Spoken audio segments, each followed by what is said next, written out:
That means it's hot. I think right now it's okay, but raise your hand if when I can start blasting those too much. Alright, we'll see. I think they jacked it up really high because it was broken this morning. Okay, so I am going to introduce our speaker in a professional way. And then when she's finished, if she's good, I'll introduce her in a personal way. If she stinks, we'll just go right back.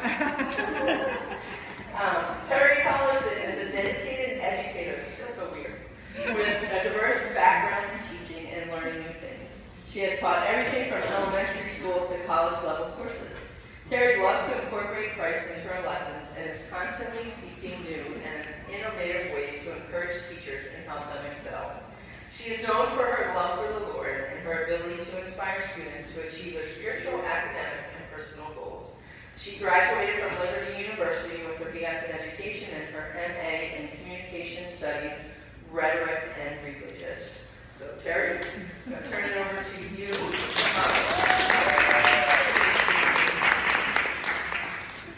Yeah, just always believe what you read, right? Good morning. I'm Terry Collison. I'm so privileged to get to be with you all today. We were sitting there singing, and it was just this moment of when believers come together. It doesn't matter if I've met you or not, right? It's just the heart of the Lord. So it's very overwhelmed, and thank you for whoever brought the napkins and tissues over. I told Kim, like, how could you do this to me right before I get up there? So it's not there's a little bit of a break. So I just wanted to talk with you for just a few minutes about myself, just so you know where I'm coming from, and then we'll get into our actual lesson, which is going to be about refocus. So I have come from Liberty Christian Academy. I've been there for 14 and a half years. And just to give you just a little insight, when I got there 14 and a half years ago, I just found my first contract. I made $18,500. I was a single mom with 4 kids. And my kids got to go to LCA because at that time they paid 80% tuition. I did early morning care, I did aftercare because Christian school is worth it. So I hope that you believe that. I do. I can homeschool my kids, and life took a turn, and here we showed up at LCA. I had actually done my student teaching there, and God was so good. I had the same principal that was still there when I moved back, and the Lord opened a door, and I've been there. So I had homeschooled my kids before, I had taught at Liberty, and I actually could be sitting where you are today. I was just telling Kim and Rebecca, I was actually hired here at Calvary Road 32 years ago. I graduated from Liberty University, moved up here to this area, and applied here, and applied to another school that's no longer there, Bethlehem Baptist Christian Academy over in Fairfax on West Ox Road, if you knew about that. And is that where you graduated from there? Oh, congratulations! Well, I actually was top 4th grade there for a few years. I was hired here as an aide, and then I was hired there. Gene Sperry was the principal. I don't know if you knew him or not. Stokes. Oh, okay, after, okay. And got hired there for full-time. So I took the full-time position and drove, even though we lived in Alexandria. So, but I was just thinking, I'm just this close to sitting where you are today. So, Calvary Road and Pastor Wunheiser have been a part of our life. Of course, I know his love for Liberty. I'm a Liberty grad, so, we go way, way back. So, that's just a little bit about me to give you some ideas. So, I've been in education at some level for 30 years, and I can't use the word retired because I'm not that old, but stepped back from full-time classroom teaching just this past May. And just have been praying what the Lord's going to open up, and just pursuing some different opportunities, teaching at different levels, and teachers, women's ministry, some different things like that. So that's a little bit about me, just so you know where I'm coming from as we talk today. So I wanted to just share with you, before we actually get started, maybe a little bit about where you are feeling right now. So do you feel like you're need to refocus. Maybe November is the new May. I don't know, are you feeling it? Or it's like, I am just done. I'm done and it's only November. Here we go, every teacher by 8 o'clock on a Friday night. And I could actually add every night. The amount of energy I have left in this school year, not a whole lot. This you have probably seen before, but this is one of my favorites. What my friends think I do, what my mom thinks I do. I know my mom has thought that for years. What society thinks I do, which it just is so sad if they knew. What kids think I do, because they should learn by osmosis, right? They really shouldn't have to put effort into it. What I think I do, and reality, where it is that we really lie, because we know we all have way too many things. My superintendent at LCA used to tell us, Christian school teachers are the last line of defense. We are in the trenches every single day, and if we don't view it that way, thank you, that we are in the trenches, we kind of get lost, and we have these expectations, and it's like, oh no, we're not looking pretty just going through no, we are in the trenches, and we look like it, and we feel like it. So just know you're not alone. So, you are all Teacher of the Month in November. So for today, just, tell somebody at your table just something you appreciate about them, pat them on the back, just give yourselves a little, just take a minute.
Just thank you. You don't hear it enough.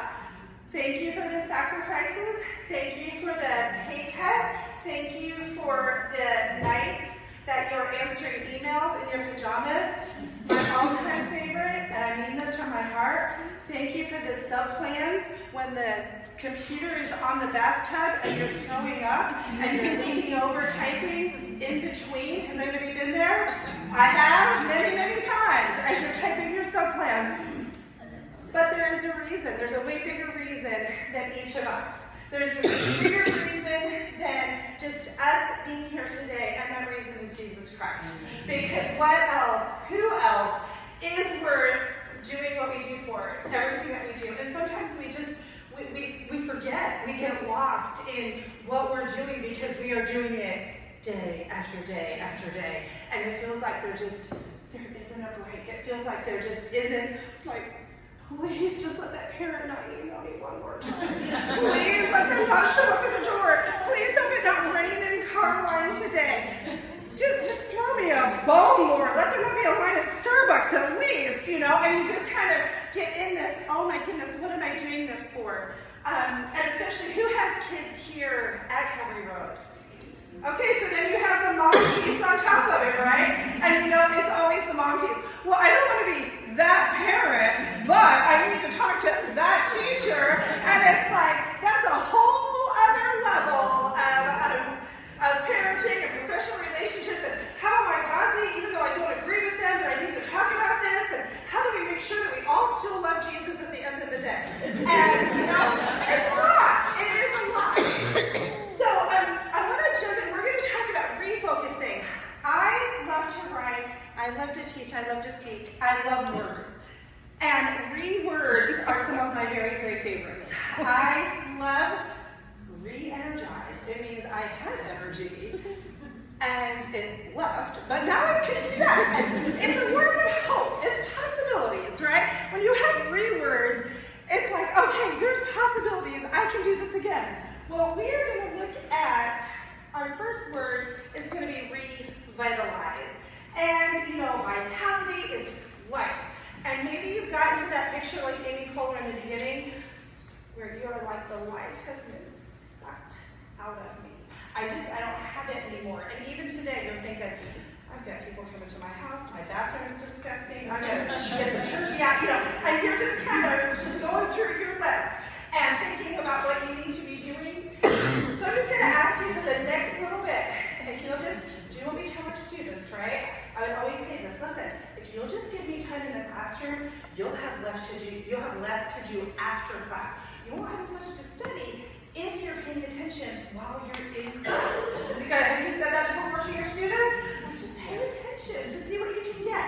So I'm just going to ask you, ask the Lord, put all that stuff in a box just for a few minutes and see what He has to share with you. So vitality, being vital, is life-giving. We can also just talk about energy-giving. And I want to start here because it's the very best place to start. It's going to be about a relationship with the Lord. A.W. Tozer said, you cannot expect the blessings of God if you are running from the presence of God. Period. So we're going to just camp there for just a minute. And I forgot to give y'all something. So, sorry. Thank you. Everybody gets a stack. Instead of typing out notes, you're going to create your own notes. So you get to kind of be in the classroom and learning at the same time. So, Beth, do you mind? In the buckets, there are pipe cleaners and glue sticks. Please don't play with them. If you would just grab a marker, it doesn't matter what color. If you would just grab a marker. Sorry, I forgot. Can I not have one? And you are just going to take your paper and you're just going to write refocus right down here. R-E-F-O-C-U-S. These are your notes to keep. They will not be graded. I will not be collecting them. So these are just anything that you would like to jot down. So on your paper, if you'll just write refocus as an acronym, straight back. Does anybody need anything else?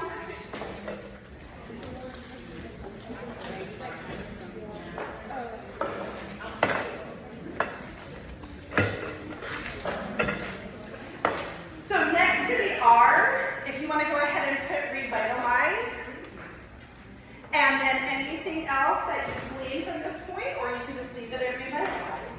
Thank you for being flexible. That's going to be our F word, so you'll see that in just a minute. But I want to camp here for just a minute, because this is really the most important thing. What we're doing each day, teaching children, is so vital. It is so vital that they learn math. It is so vital that they learn English. It's so vital that they learn music. And thank you for whoever led the songs this morning. Thank you. Thank you.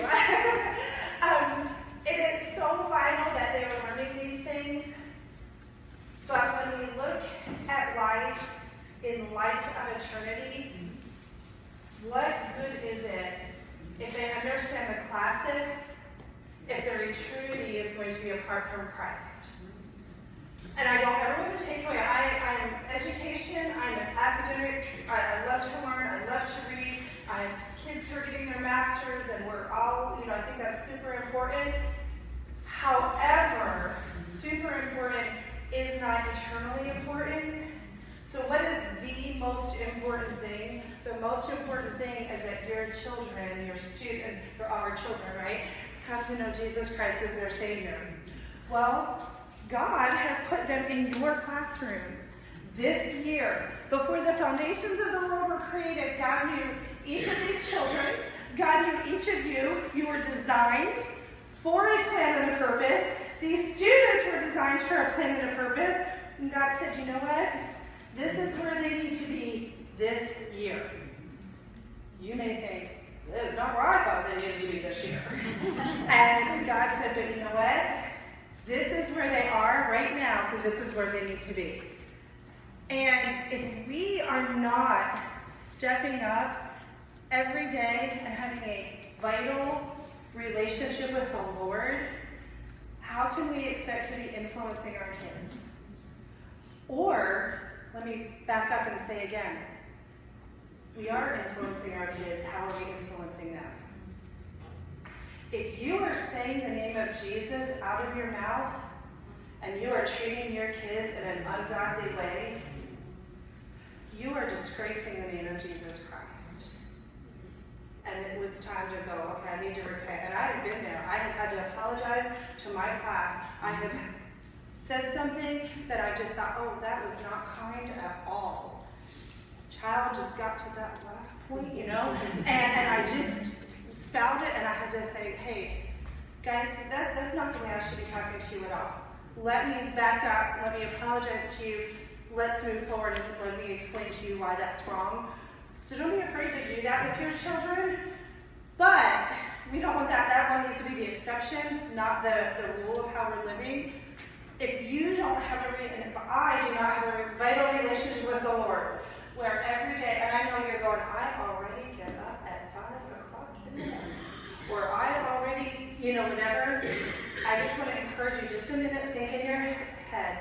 The mornings are great because we're getting ready to start the day. If it needs to be the evening, if it needs to be, instead of watching this TV show or this Netflix, you know what, I need to get to my room at 8:30. If it needs to be, I have the Bible audio while I'm playing, That's not what we want to be the rule, but you know what, sometimes you just got to get in what you can get in. But how intentional are you being about your relationship with the Lord? He's there, He's wanting it, He desires it. He wants to give you, He be your strength when you have that, that child. I taught elementary chapel a few weeks ago, and we were teaching them how to pray, and we used the PAL, P-A-L, take a few minutes to praise the Lord. Ask Him for the strength for what it is that you're going through, what you need, and then maybe have an idea what the L would be. What? Listen, that's right. And then take a few minutes and listen to Him. And we listen to Him by reading His Word. So I just wanted we have to start there. Our relationship with the Lord is literally the foundation to everything that we are doing. And sometimes we just, we go to church and we're in Christian school and we hear these amazing devotions and we hear things. And so our relationship with the Lord is here, but it isn't here where it's like deeply rooted and planted, because we can go for a long time, can't we? Where it's like, I hear the things, and I know the things, and I can say the things, and then we go, wait a minute, how deep am I letting the roots get into my life right now? So I just want to challenge you. You have a few days off, and really encourage you, because like what Kim was even saying, we did not plan this or coordinate it, but when she was talking this morning, I'm like, yes, just your relationship with the Lord is the foundation to everything else. Everything in your life grows from that relationship. So I'm going to ask you a few questions. Would you want a relationship with Jesus if you were in your classroom? If you had a teacher like you, who was speaking, who was sharing, who was whatever, would that entice you to say, wow, who is this Jesus? And then for yourself, how fresh is your daily relationship with Him? So just take a minute and just kind of go, okay, what do I need to adjust? I love GPS. Refocus, readjust. And that's the great thing about the Lord. So as long as, I think we said it this morning, His mercies are new every day. And as long as we have life and breath, guess what? We have a chance. Right? And He's like, yes, I am standing right here. Come to me. Come to me. That's the coolest thing about Jesus. He's just like, yeah, I want to be with you every day, every second. I want to be your best friend. I want to get you through. I know. Okay, guess what? I created that kid you have in your class. I created those teachers that you have to work with. I am not surprised. And He's like, I want to be there with you. I get it. So just know He is for you. So we'll move on to the next part. E, if you'd like to write this down, is excellence. And we're going to look at Titus 2:7. And it says, you yourself, talking to all of us who are teachers. You know, there are so many verses in Scripture that talk about teachers. And teachers, that we are held to a higher standard, that more is expected of us. And I love this verse. You yourself must be an example to them by doing good works of every kind. Let everything, and I don't know about you, but this is a very convicting word for me. Everything I do reflects the integrity, and look at that word, this is the ESV, by the way, seriousness of your teaching. The integrity and the seriousness. God's like, I know how important it is. You guys have all heard it before, right? Teaching is the profession by which all other professions come by. So if it wasn't for us, we're going to watch a video in just a few minutes. If it wasn't for each of us, you know, we wonder, how would these kids be learning? What would they be doing? I am a proud graduate of Liberty University. Do I have any Liberty grads in here? Oh, come on down. Oh, yeah. You guys get a gift card. Come on. You graduated from Liberty. Hey, hey, hey. Congratulations. When did you graduate? I know you.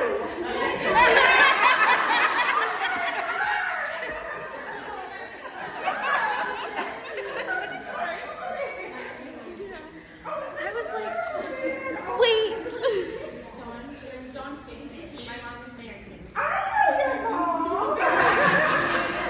When did you graduate?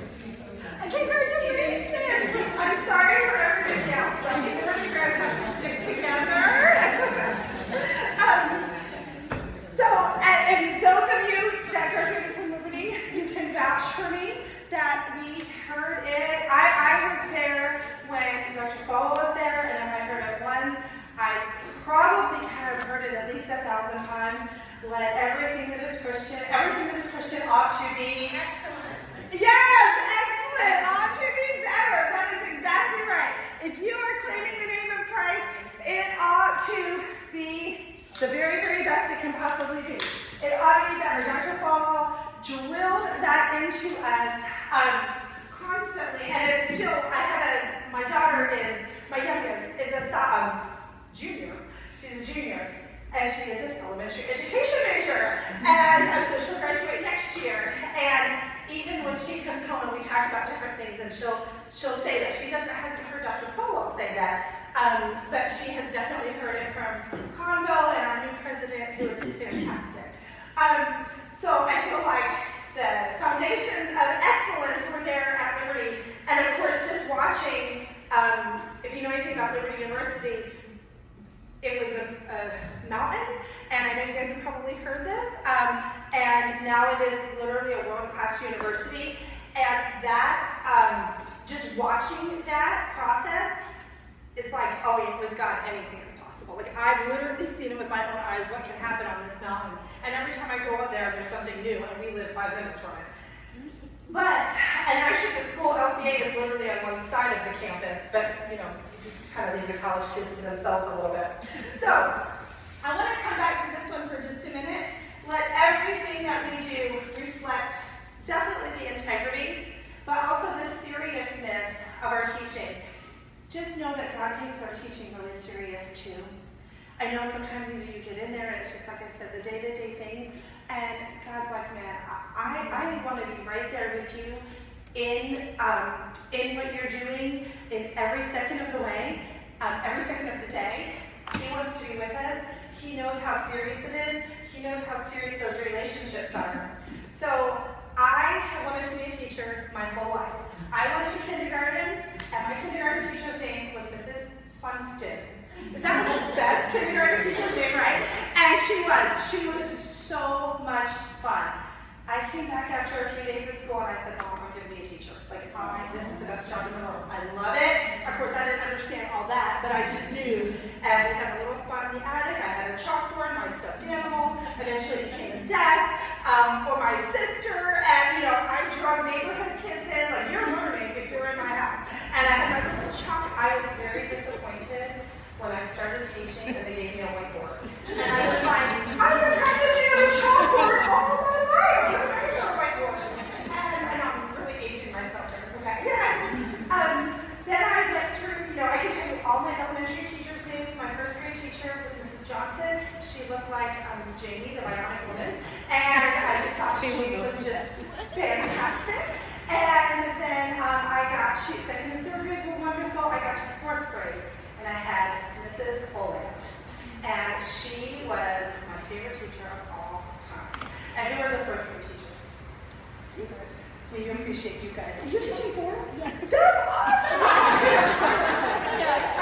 That is fantastic. I only have one gift card left, and you guys already both got one, so but that was in my notes for the last one. But Mrs. Olant, I had a lot of different things going on in my childhood. I was not just I myself was a pretty good student. I was very quiet. I loved to read. Home life was, chaotic, lots of things going on, and I met Mrs. Olant, and every day I told her I was going to be a teacher, and she was like, "Oh, you're going to be a great teacher." And she just really poured into me, and I went through school, and I really thought she was my personal cheerleader. I don't know, she was just every day, just very complimentary. She taught me things how to teach. She let me help her grade papers, which looking back was just check marks, but at that time, it was a colored pen, right? So it didn't matter. It was a colored pen, and I got to sit at a little special table by her desk. And, it doesn't take much. It's just a little bits of things that I just thought, I'm just going to be a great teacher. I know how to do the great check marks. And that was before all the other colors, because we didn't want to offend. We used red back then. But, so I just want to remind you, it is your relationship with your students needs to be one of excellence, because you are making a difference every single day.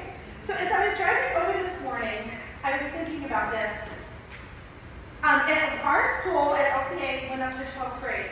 So when they got to be seniors, they would always pick their favorite teacher who influenced them the most, and they would take them out, we had a big pepperoni thing. They would take them out and they would say, this is my favorite teacher, this is why they influenced. And after 10 years, all of the elementary teachers in our area, and we weren't being bitter, it was just they always pick high school teachers. Why do we even go? They're always picking the ones that they had, and it wasn't a bitter thing, it was just elementary teachers were never out there. And so then it kind of became they never pick us, and it did become a little bit of a bitter thing, and then we had to go, wait a minute, it's okay, that's okay, we're all a team, and you're like, well, I'm part of the team, I should be recognized too. And, you can say it. But, so then as I was driving up here the other day, I was thinking about that, and I thought, you know what, elementary teachers, and when you go to 6th grade, I'm including you, aren't recognized because we're the foundation, we're in the ground, right? You don't see us.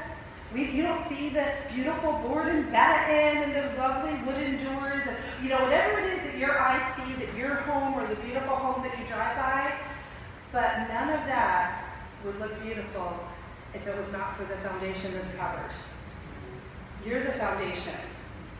Every day, you get up and you're putting brick or cement, pouring concrete, and you're solidifying it to hold what is going to come later. And it's our job that there's no cracks in the foundation. So you know what? It's okay if we're not recognized here, because the King of Kings is going to say, well done, thou good and faithful servant. It's okay that nobody saw, you don't feel like anybody sees. I know you have admin, I know you have people, I see you, but maybe you get in those weeks that turn into long months, sometimes a whole year, depending on your class, where you just think, these parents, they don't even know what I'm doing. And that's okay, because we're not doing it for them. That is okay. That doesn't mean you don't have a friend that you can say, I think you should pray for me. That does not mean you don't get an extra Starbucks. That does not mean that you don't have a little extra time with the Lord and say, I need you every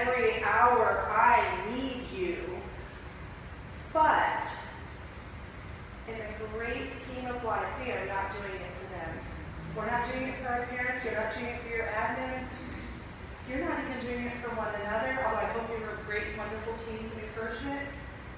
You are doing it because of Jesus Christ.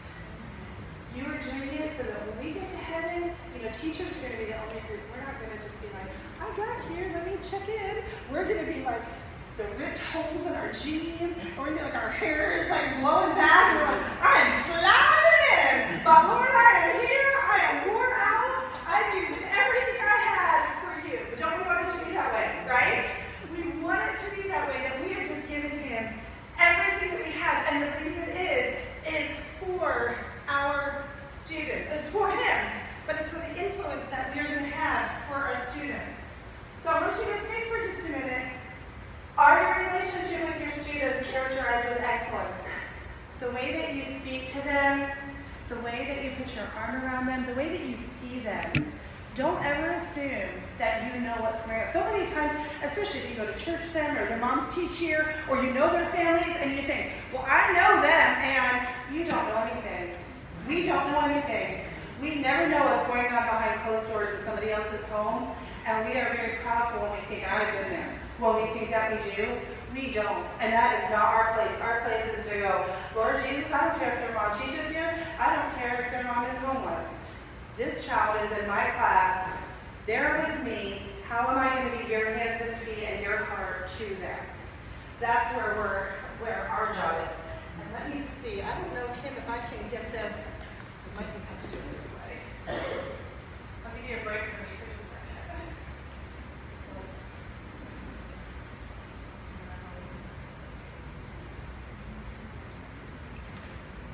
And I didn't put it up here.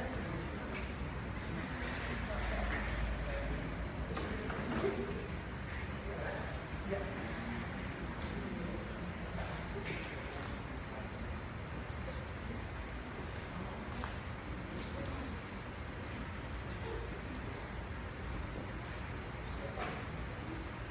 So let's talk about what happens when there's no relationship in the classroom. James Comer says, no significant learning occurs without a significant relationship.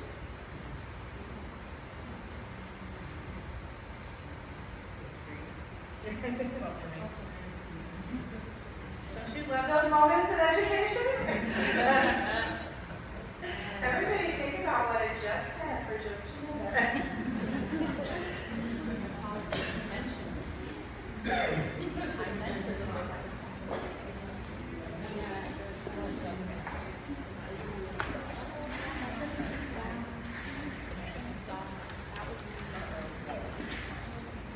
If it doesn't work, we did try this first. I want you to know we were prepared.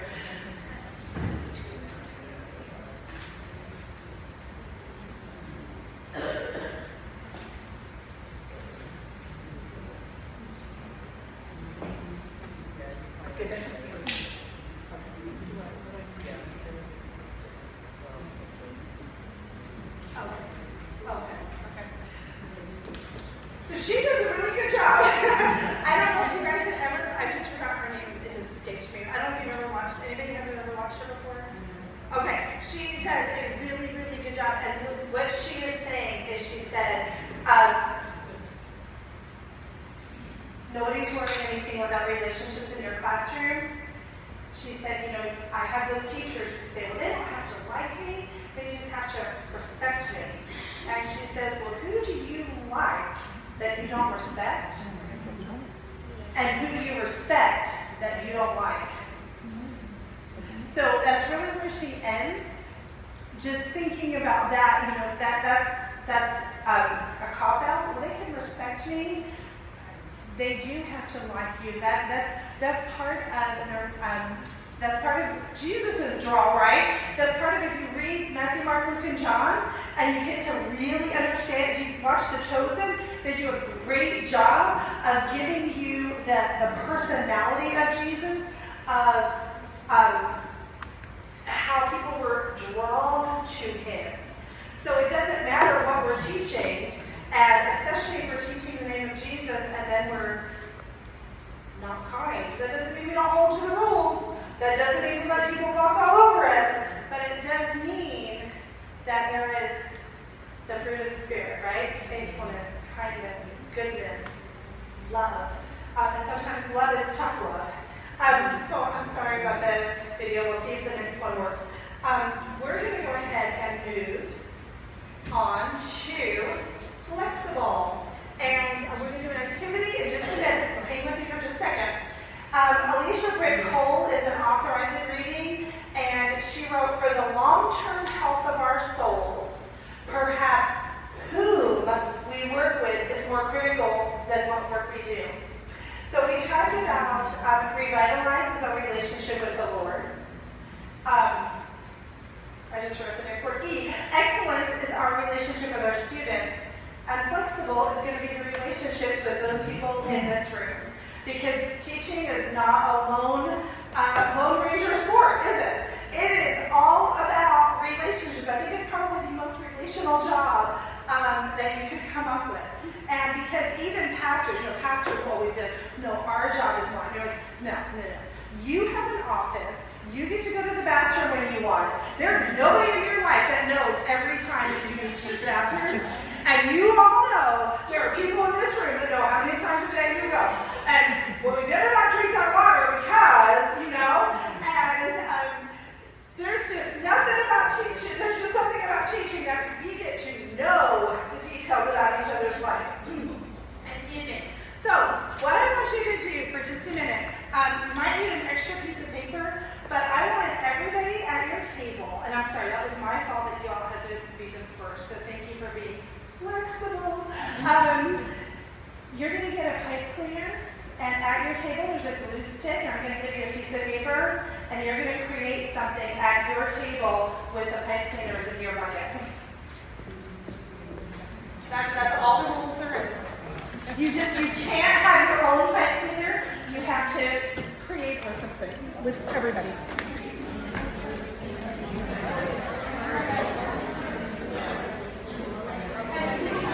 It doesn't have to be on the paper. If you can be even more creative, that's fine.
Get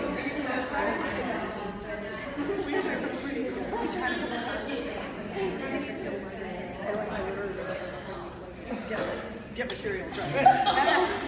Okay, does anybody need another minute? Okay, 30 seconds.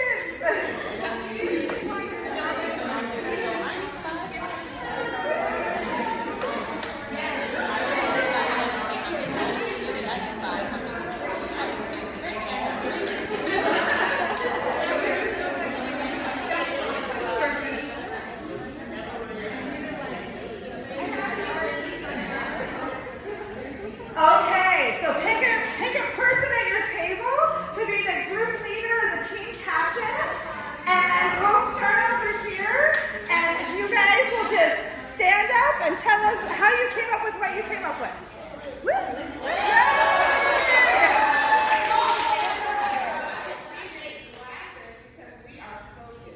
Oh, I love it! I love it! You guys have yours? Okay, go right ahead. We made a flower because we thought it would be pretty. And it is! Are you guys ready? Okay. I need to do it.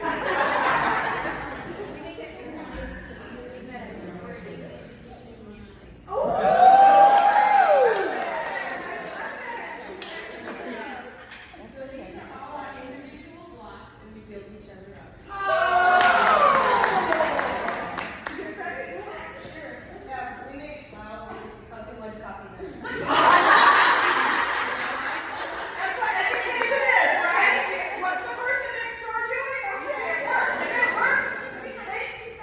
I love it. Are you ready? Okay. We made a snowflake because all of our students are unique and we each have an Oh, I love it. And do you guys have any? I see faces. It's a Christmas tree. Christmas tree.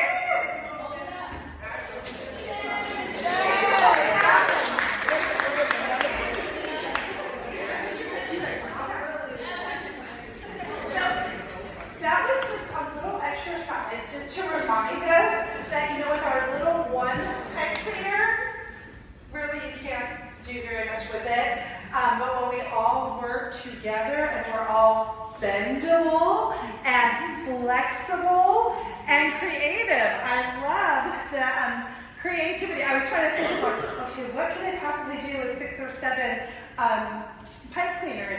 And so, it's like our students, right? They always take you a sip, you're like, ooh, that was really, really good. So, great job. But remember, F is flexible, so it is all about the people that you work with too. Sometimes we're like, okay, I'm walking with the Lord. I am going to treat my students this way.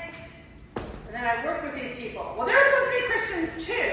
Well, they're supposed to be there, and there is no supposed to be.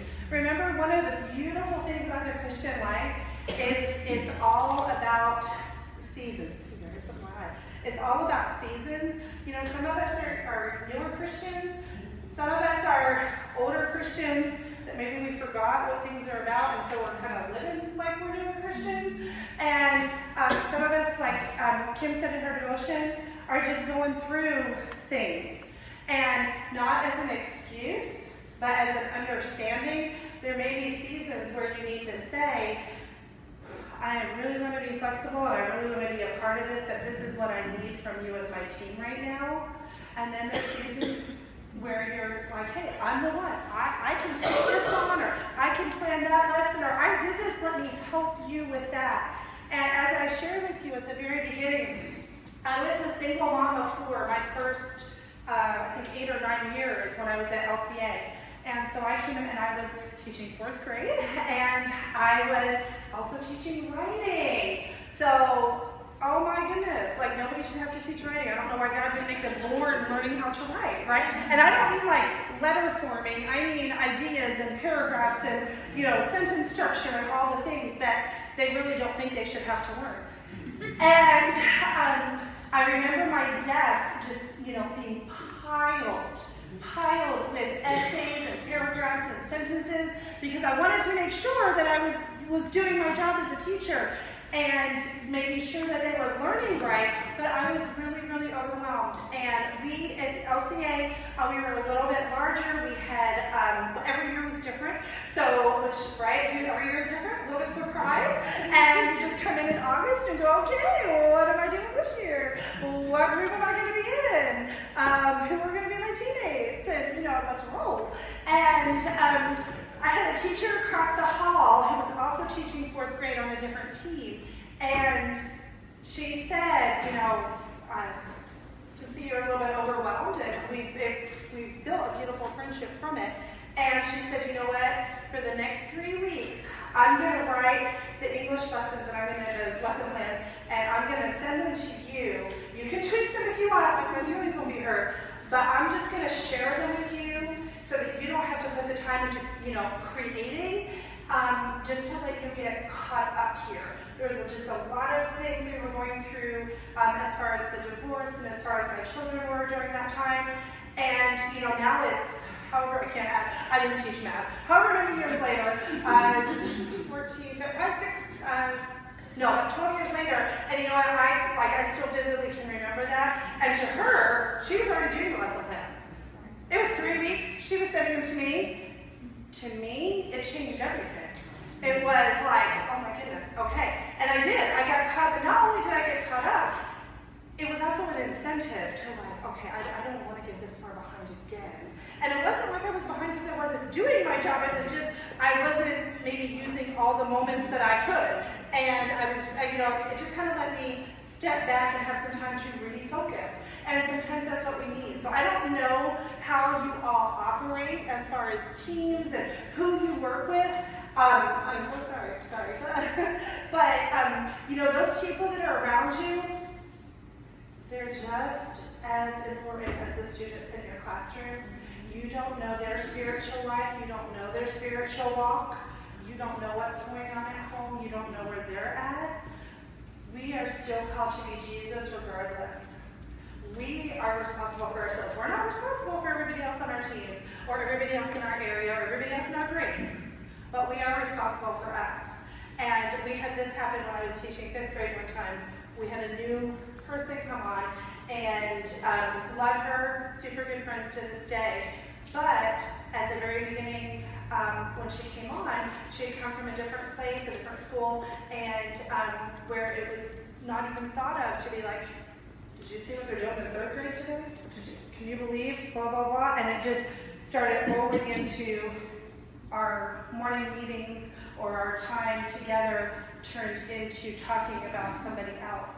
And there had to be a moment of, hey, you know what, we really love you, but I don't need that in my life because I will jump on that train quicker than anybody, and I can just let it spew.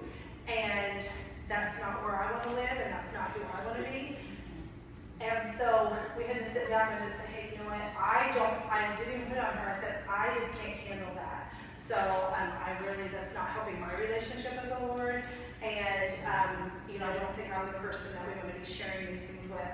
And I actually saw her when I did chapel 2 times ago. And she said, I still remember that conversation. And she said it changed everything. So sometimes we think, I don't want to confront somebody. Confronting somebody is not, we don't have to have a 5-inch Bible and stand there hitting them over the head. We just have to say hey, I can't be a part of this. And then the same, somebody might be saying it to you. Hey, you know what, when you act this way or say this or do this, it's really hard for me. And then we need to listen. Okay, well, then we all have a choice. Well, do I want what I want? Or do I want to honor the Lord? There's a lot of give and take in that area. We can't go around and make other people be like we want them to be. We have to accept personalities and accept different things. But then we also have to work together because the Bible literally tells us that we should do all things peaceably and in love. And if it's not peaceable, then it's sin. So it needs to be fixed. If it's not in love, then it's sin, and then it needs to be fixed. And we have to be okay with saying that to ourselves, whoo, I need to fix this here, because that's what we want from our students, right? We want to see them, and we want them to realize what they're doing wrong, and we want them to change. And then we want to know when they go to the next grade, hey, she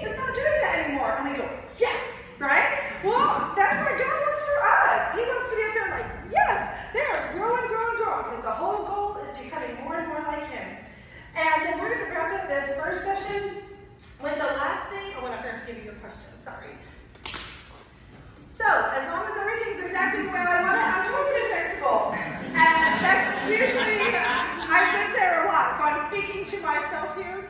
Is your flexibility or lack of it bringing you or your students closer to Christ? By the way, your kiddos see what you think about the other teachers. It's not a secret.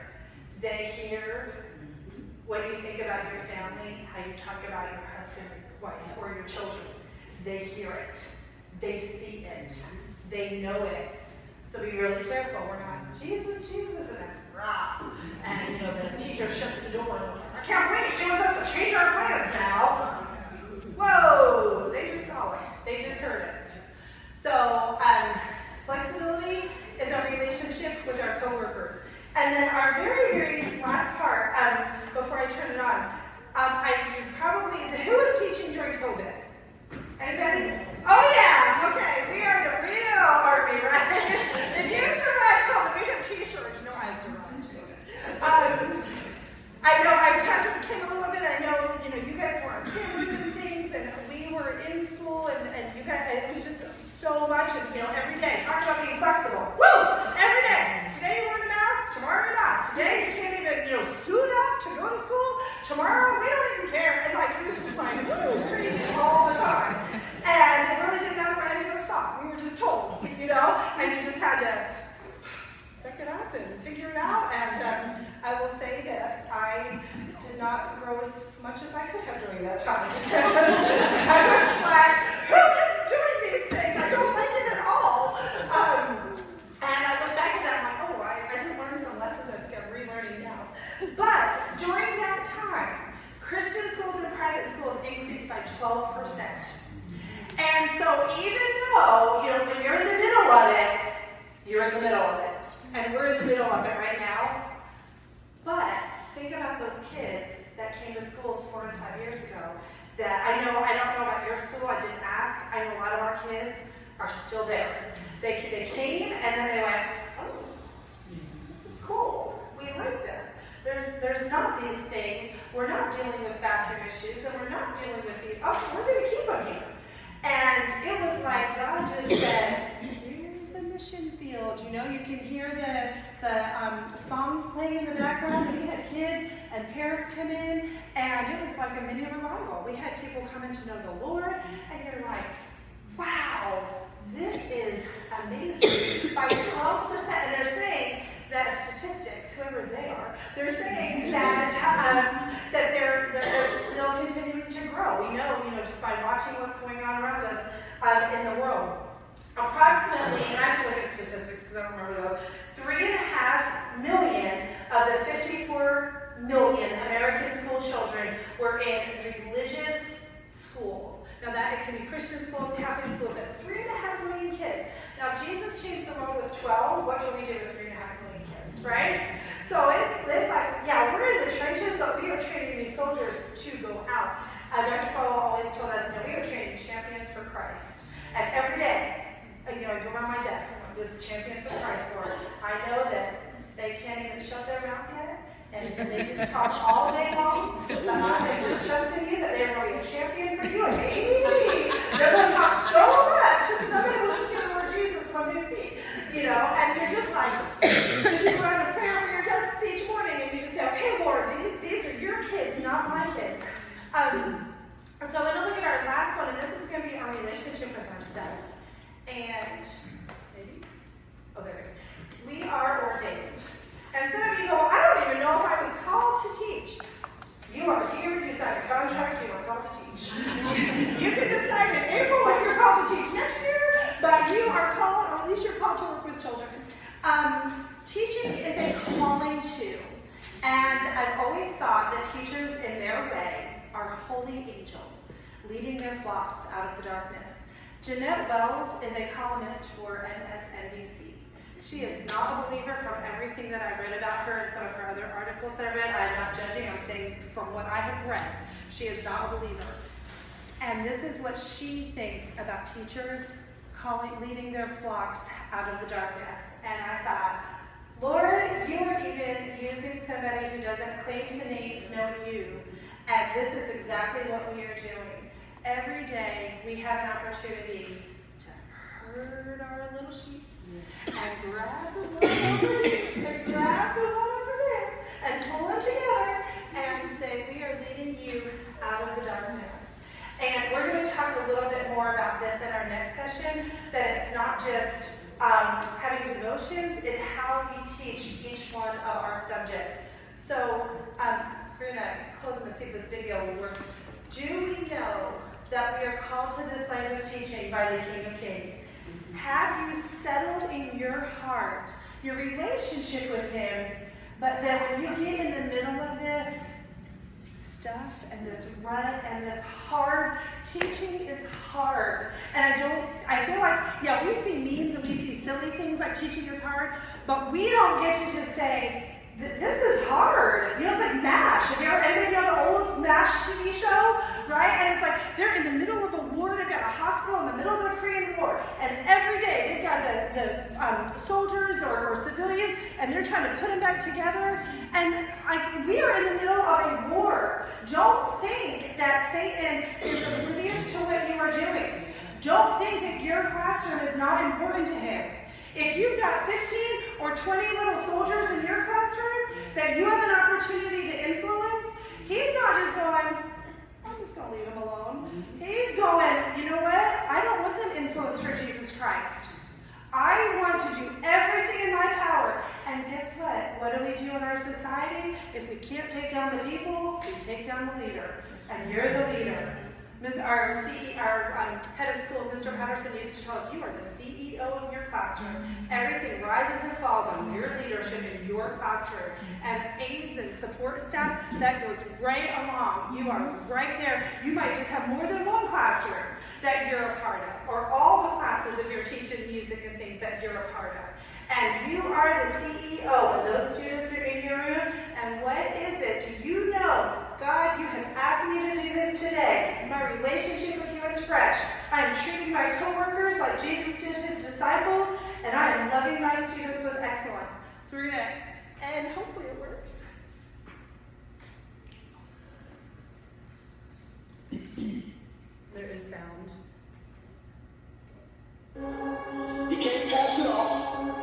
It's your call. God knew what he was doing. He knew who he was calling. Your call. You can't run from it. You can't deny it. You can't pass it off. It's your call. God knew what he was doing. He knew who he was calling. Your call. Sorry, I wanted to get the whole thing. And I'm sorry, I couldn't get it without the words, but I love that one so much. You know, every day in your classroom, he knows who he called. You're not where you are by mistake. And so I'm going to wrap up this and just say, here was our little review. Revitalize our relationship with the Lord. Is our relationship with our students characterized by excellence? Are we flexible? Is our relationship with our colleagues, our admin, and even our parents, are we flexible? Yes, I know you can only meet me at 7 in the morning. Maybe we can FaceTime. But, you know, being flexible, being willing, it takes a lot. Just be willing. Ordained. Do you know, have you settled that in your heart, that you are called to be where you are? That it is not by accident that you are where you are. That God did not just say, oh, I hope these little kiddos do okay with that person. He said, that's the teacher that I want with those students for this year, because I'm trusting in you. He is trusting. God is looking for people who he can trust. Can he trust you to be in that classroom, influencing the little lives that you're influencing, building that foundation? So I'm going to go ahead and I think we have a 15-minute break, and the next session is a little bit shorter. So thank you guys.